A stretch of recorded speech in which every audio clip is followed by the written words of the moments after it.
আজ আমি তোমাদের করে দেখাবো জয়নগরের বিখ্যাত মোয়া। বিশ্বাস করো এই মোয়াটা খেতে এত ভালো লাগে যে কি বলবো, তোমাদের মুখে দিলেই মিলিয়ে যাবে। হয়তো অনেকেই খেয়েছো কিন্তু তৈরি করতে পারো না। আজ আমি খুব সহজভাবে এই জয়নগরের মোয়া তোমাদের বানিয়ে দেখাবো। তার জন্য এই দেখো আমি এখানে বেশ কিছুটা খই নিয়েছি, আর নিয়েছি তোমার খোয়া ক্ষীর, আর নিয়েছি আখের গুড় আর কাজুর গুঁড়ো, আর তোমার নিয়েছি কিশমিশ।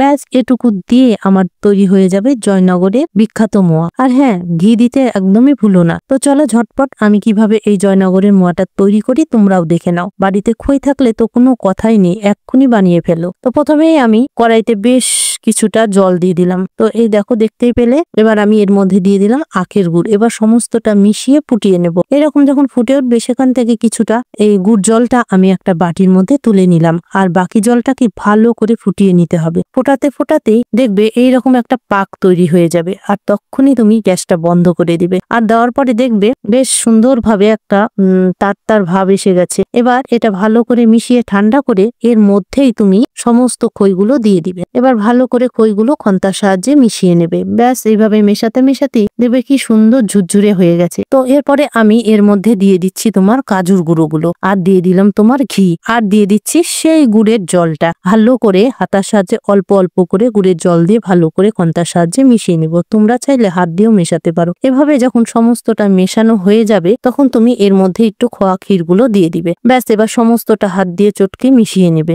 এরপরে হাতের সাহায্যে যখন এইভাবে চাপ চাপ দিবে তখন দেখবে বেশ সুন্দরভাবে মোয়া তৈরি হয়ে যাচ্ছে।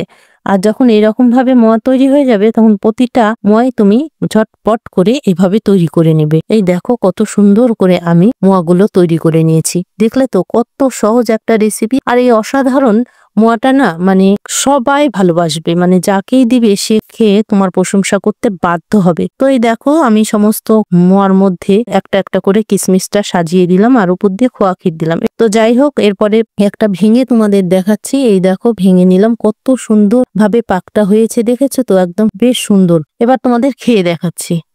প্রাণটা জুড়িয়ে গেল, একটা খেয়ে মন ভরবে না। তো ঝটপট তোমরাও বাড়িতে এভাবে জয়নগরের মোয়া বানিয়ে খেয়ে দেখো, কি অসাধারণ হয়েছে সেটা আর বলে বোঝানো যাবে না।